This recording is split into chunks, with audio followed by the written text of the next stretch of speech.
இன்றைக்கி டே 11 ஆஃபீஸே கிளம்பிட்டேன். இதோ இதான் ஃபுட்டு.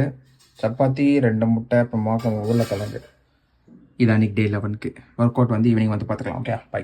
இன்றைக்கி லஞ்ச் என்ன சாப்பிட்டேன்னா காலைல சாப்பிட்ட சப்பாத்தி, எக்கு, அந்த பொட்டேட்டோ அதே தான் சாப்பிட்டேன். அதை வீடியோ எடுக்கல. இப்போ டின்னருக்கு வந்து ரைஸ், சாம்பார், ஆம்லெட் இதை சாப்பிட போகிறேன். அப்புறம் கிவி அண்ட் வாட்டர்மெலன் ஜூஸ் குடித்தேன். Hi guys, work out start பண்ணலாமா? வயிறு முட்டை ஜூஸ் வேறு குடிச்சிருக்கேன். சரி பார்ப்போம். சாப்பாடும் நல்லா சாப்பிட்டாச்சு. ஆனால் 7:30க்கே சாப்பிட்டேன். இப்போ டைம் வந்து ஆல்மோஸ்ட் 11 ஆக போகுது. 10:30 ப்ளஸ் தான். ஓகே, நம்ம வந்து ஒர்க் அவுட் ஆரம்பிக்கலாம். இன்றைக்கி வந்து டே 11 வாங்க 11 தானே. டெய்லி என்ன டே ஸ்டார்ட் பண்ணுறன்றதே ஈவினிங்குள்ளே மறந்து போயிடுறேன். ஒரே கன்ஃபியூஷன் தான். சரி விடுங்க. இப்போ என்ன பண்ண போகிறோன்னா வார்ம் அப் தான். வார்ம் அப் வந்து ரொட்டேஷன்லேருந்து ஸ்டார்ட் பண்ணேன். வார்ம் அப் பண்ணுறதுக்கு கடுப்பாக தான் இருக்குது. ஜிம் போயிட்டு இருக்கும்போது என்ன பண்ணுவோன்னா, என்ன மசில் ட்ரெயின் பண்ண போகிறோமோ அந்த மசிலுக்கு மட்டும் லைட்டாக அந்த டம்பிள்ஸ் வச்சே வார்ம் அப் பண்ணி ஈஸியாக முடிச்சிடும். அது ரொம்ப ஈஸியாக இருக்கும். ஆனால் புஷ்அப்ஸ் புல்லப்ஸ் ரெகுலராக எடுப்பேன். எப்போவுமே வார்ம் அப் அப்போ ஜம்பிங் பண்ணுவோம்ல. இன்றைக்கி வந்து ஜம்பிங் ஜாக்ஸ் பண்ணேன். இது வந்து ஒரு நல்ல கார்டியோ, நல்ல எஃபெக்டிவாக இருக்கும். அடுத்து ரெகுலர் ஜம்ப்பு. இதுக்கு பதிலாக ஸ்கிப்பிங் பண்ணலாம். அது இன்னும் எஃபெக்டிவாக இருக்கும். நான் சோம்பேறித்தனத்தினால தான் அதை பண்ணாமல் வெறும் நார்மல் ஜம்ப் பண்ணிகிட்டு இருக்கேன். ஃபர்ஸ்ட்டு புல்லப்ஸ் போடலாமா? புல்லப்ஸ் போடுவோம். நைட்டு சாப்பாடு கம்மி பண்ணணும்னு நினைக்கிறேன். என்னால் முடியவே இல்லை. நிறைய சாப்பிட்றேன். பரவாயில்ல, ஸ்ட்ரென்த் கெயின் தான் நம்ம கோல். ஆக்சுவலாக புஷ்அப்ஸ் போட்டதுக்கப்புறம் புல்லப்ஸ் பண்ண ரொம்ப கஷ்டமாக இருக்குது. ஃபஸ்ட்டே அது பண்ணிட்டோன்னா ஈஸியாக இருக்குது. அதனால் ஈஸியாக 10 கவுண்ட்ஸ் ஃபஸ்ட் செட்லேயே எடுக்க முடியுது. அதுக்கப்புறம் இந்த மாதிரி குரங்கு வித்தெல்லாம் பண்ணிகிட்டு இருந்தேன். ஒரு ஸ்லாப் கிடச்சா போதும், இப்படி தான் விளையாடிட்டு இருப்பேன். அப்புறம் பார்த்தீங்கன்னா புல்லப்ஸ் எடுக்கும்போது லெஃப்ட் ஷோல்டர் மட்டும் கொஞ்சம் ஹையாக போகிற மாதிரி இருக்குது. இது மசில் இம்பேலன்ஸாக இல்லை ஸ்ட்ரென்த் கொஞ்சம் ப்ராப்பராக இன்னும் கெயின் ஆகலையா என்னன்னு தெரியல. ரீசன் தெரிஞ்சா கமெண்ட்டில் சொல்லுங்கள். புஷ்அப்ஸ் போடுவோம். அடுத்து புஷ்அப்ஸ்க்கு வந்தாச்சு. புஷ்அப்ஸ் வந்து பார்த்தீங்கன்னா இப்போ கொஞ்ச நாளில் போடும்போது ஒரு ஆர்வமாக இருக்குது. ஏன்னா இப்போ ஈஸியாக 20க்கு மேலே போட முடியுது. இவ்வளோ நாளாக ஒரு 10-15க்கே ரொம்ப முக்கிட்டு இருந்தோம். இப்போலாம் வந்து பார்த்தீங்கன்னா ஈஸியாக ஃபஸ்ட் செட்டில் ஒரு 25 எப்படியாவது ரீச் பண்ணிடுறேன். செகண்ட் செட்டு மினிமம் 10, மேக்ஸிமம் அதுக்கு மேலேயும் போகுது. இப்போல்லாம் வந்து ரொம்ப ஸ்ட்ரெயின் பண்ணிடக்கூடாதுன்னு கரெக்டாக இருக்கேன். ஏன்னா ரொம்ப ஸ்ட்ரெயின் பண்ணால் அப்புறமா அன்றைக்கி நாள் ஃபுல்லாக பெயினாகவே இருக்கும். ஆஃபீஸ்லேயும் ஒழுங்காக ஒர்க் பண்ண முடியாது. டம்பிள் எக்ஸசைஸ் பண்ணுவோம். இன்றைக்கும் ஷோல்டர்லேருந்து தான் ஸ்டார்ட் பண்ணேன். எப்போவுமே ஒர்க் அவுட் ஸ்டார்ட் பண்ணுறனாலே டாப்லேருந்து பாட்டம் அப்படி தான் போவேன். அப்படி தான் எனக்கு ஆக்சுவலாக ட்ரெயின் பண்ணி சொல்லி கொடுத்தாங்க முன்னாடி ஜிம் போகும்போது. ஸோ அதை ஃபாலோ பண்ணுறது தான்.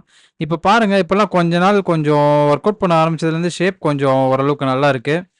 வயிறு வந்து டெய்லி நல்லா வயிறு முட்டை சாப்பிட்றேன்னா வயிறு அப்படி தான் இருக்கும். என்னால் எதுவும் பண்ண முடியாது. ப்ளோட்டிங் என்னால் இல்லை, இது ஏன் தப்பு தான், சாரி. ப்ளோட்டிங் ஆக தான் செய்யும். ஏன்னா நம்ம சாப்பிட்ற ஐட்டங்கள்லாம் அப்படி நல்லா மசாலா போட்டு சாப்பிட்டோன்னா ப்ளோட்டிங் ஆக தான் செய்யும். கொஞ்ச நாள் கரெக்டாக டயட் ஃபாலோ பண்ணாலே நம்ம ஓரளவுக்கு செம்மையாயிருவோம் எனக்கு தெரிஞ்சு. ஏன்னா இப்போ நம்ம ஸ்பைசி ஃபுட்டு சாப்பிட்றது கம்மி பண்ணாலே ஸ்டொமக் வந்து இந்த மாதிரி பெருசாக ப்ளோட் ஆகிறது வந்து இருக்காது.